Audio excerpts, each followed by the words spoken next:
What's happening, guys? It's been a hot minute. I am getting ready for a convention next weekend. I have a long holiday weekend coming up, so I thought I would take a crack at making the Shishkebab from Fallout and doing a Fallout cosplay. So that's what this video series is going to be. I hope you guys enjoy what you're watching, and I will clue you in on what I'm doing as I go along. Just wanted to show you guys the sword we're starting off with. It's the Spirit Deluxe Halloween Katana. There's a green version with a longer handle, but it seemed like the blade was more flimsy, so I'm going with this one. And actually, in the Fallout game, it's not really a katana that it's based off of. It's the Waza. Tell me what the word, how to pronounce the word down below, but it's the smaller of the two swords. Anyway, so this is my reference picture out of game, and what I've got going on here, yeah, I'm working in my bedroom because I'm watching television, and I'm just trying to lay out pieces and sizes. I'm going to use this monster can as the gas can here. It'll get wrapped in foam, detailed a little bit more.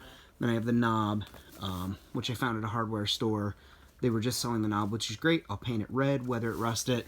That'll sit right about there. Then I have this peroxide canister, which when I was in the store, it looked like it might be the right size, but then I came across this little energy shot, which is also the right size, or right size-ish, so I think I'm going to use that. But that's where I'm at right now, and this is just a foam katana from Spirit Halloween, foam latex with some type of rod inside to support it, to keep it rigid so it doesn't flop around. And yeah, that's where real quick shout out to Yaya Han and Joanne's for carrying this awesome product. Her foam dowels were actually on sale, and there was a 20% off coupon, so I was able to get those. So those will be my little hoses here that feed the fuel to the saw blade. And also I grabbed a 2-pack of those ketchup and mustard squeeze bottles for picnics, and this tip here is going to be this piece right here on there that sprays out the fuel. That's where the torch will be that lights it. I'm not actually going to make it functioning. It's not going to happen, but it'll be good for photo shoots, and a little bit of Photoshop goes a long way, guys, and it also prevents me from having to call the fire department to let them know that I am filming with fire and that I will be working with fire. So, yeah, let's do the thing. So right now, I'm working on this little tank here that goes behind that knob. And what I've done is I decided on that, yeah, my workshop is an absolute mess for a reason. I need all these scraps. Forget the light bulb. Don't worry about that. That came from a light fixture overhead that I just changed. Anyway, neither here nor there. I need these scraps for various things here. So I went with the energy drink container, and what I did was I wrapped it in foam, and I picked a spot where the back wouldn't be seen, so I didn't have to worry about having a perfectly plumbed up back seam. And I used that area too to hide the seams on these extra pieces. And as you can see in the picture, if we zoom right in there, pardon the finger, you can see that there's that extra little band there on the back and one on the front here. So I've gone ahead and taken some foam pieces and stacked them up. It's all 2mm foam. I beveled it on my bench grinder, belt sander, and then I went up here with the Dremel and just beveled that a little bit.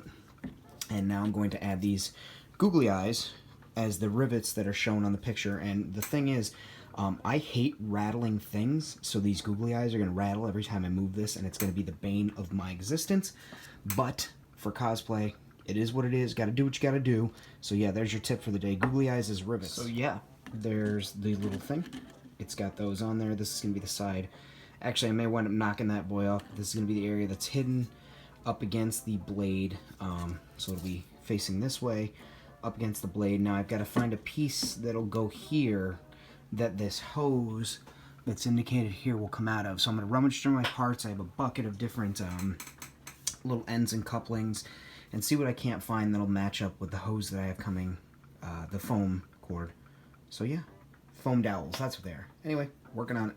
Be well. Okay, quick update. I attached the rivets, and I was able to make them all where I wanted them. We've already been over that. I did punch a hole through here, through this cap, and I also took that extra ring just because I wanted that little step down detail. I went outside and I plasti dipped this after heat sealing it, and then I dried it with the heat gun because I have the patience of a 5-year-old. And now this detail's all done, so I can set it aside. I am going to switch to black plasti dip, but I had a little bit left over of red, so I wanted to get it used. And now, also, I painted that knob that you saw earlier that was blue. It's now red up top. It's drying. And I'm going to start working on this bad boy right here, I think, the can, which I'm going to use this metal monster can. And I have this plastic piece of plumbing It's you know, six-sided, so it's a hex nut of some sort, and I think it'll look cool fashioned onto there. Just another step up of greebly building. And yeah, we're gonna keep going from there. I'll probably get a piece of plumbing extension to attach it there, and yeah, I don't know. The rest we'll just have to wait and see. Right. Real quick, I just wanted to show you guys. I took the cap off and I sanded it down with some 220 grit to give it some teeth. And I sanded the back of this guy on there. I just took it, set it down, swirled it around, cleaned it off, and I put a little super glue on there, and I was able to get these to bind together. So that's on there. That's not going to go anywhere. And then with the addition of the seal coat on it, probably Plasti Dip, it's just going to really help bond things together. And I may go back and just run a bead of hot glue around that and then wipe it so it sits flush, and it'll be high temp hot glue, so that'll really help hold it on. So now I've got this can, and if you guys are like me and you drink Monster, you know that these cans have some type of texture on them, but that's not going to be an issue because I'm going to go ahead and cover it with foam. But I am going to run this 220 grit sandpaper around it just to give something for the super glue to grab onto. And I actually might do contact cement on the metal can. I'm not quite sure yet. It's going to be trial and error, but we're going to make it happen, Captain. So we're wrapped in foam. I got a good snug tight fit with 2mm foam around it, and there are actually some lines that you can see grooved in that I'm getting ready to go over it with my wood burner and make those a little bit deeper. And that will be it for today, I think. I'm going to call it quits right now. I'm not even going to Plasti Dip it because I want to get some black Plasti Dip. But otherwise, yeah, I'm going to go into those lines. Pretty good seam, but that's going to be hidden because it's going to be down like this. That's where we're at. So I have been hard at work, as you can see. I started stacking up layers and pieces and just attacking them, getting them on where I wanted them with glue, hot glue, super glue, using googly eyes for rivets. And right now I'm working on making the strapping that goes around this here. I'm only going to do 2 in the reference picture. There are, I believe, 3, but I'm going to go ahead and do 2 because it's mine, and that's the way I want to do it. And then I've got to make the apparatus that goes here that has the clutch handle there. Please pay no mind to the mess on the floor. I've been doing a lot of cleaning. Anyway, real metal brads pushed in. I used a bottle cap, the real knob that I worked on, a Bic pen to make a spacer, cap, plastic nuts. This is off of the tip of a puff paint container, and it just goes the same all the way around. Soda bottle cap, and I'm just working away at it. So yeah, I'm going to get you guys some more footage. I'm going to try and remember to show you some more, but I'm just kind of in the zone making things, and I miss doing this and kind of back at it now. So yeah. Okay, so I do not have access to Alright, so I don't have access to motorcycle parts, but what I do have is some wire. So what I've done is replicate that the best I can. There's 2 lengths of wire folded over, and I wrapped them both in electrical tape individually and then wrapped them again. What I'm going to try and do now is basically use 2mm foam like a cheap Warbler and create a sandwich between the two with contact cement, make it really tight, and then go in with a Dremel and clean up the seams and see if that doesn't look good. And I'll go from there as far as attaching it to this goes. So yeah, that's what I'm working with right now. The bench is cleared off. The Shishkebab is up there. I'm getting ready to heat seal it with my trusty dusty Drill Master heat gun from Harbor Freight, and once that's all done and the foam's all sealed up, I'm going to go over everything with a coat of Mod Podge matte just to make sure that everything's all sealed in and good and ready to take paint. Now, any areas that are going to take acrylic paint that has the latex on the foam, the existing katana, I'm actually going to mix in a little bit of latex makeup for prosthetics, and I believe it's called PEX paint. And you mix acrylic and the latex paint, stir it up, and it applies, and it'll make sure that it sticks to this and does a nice job. And then over that, I'll be able to put acrylic, and it shouldn't be too much of an issue.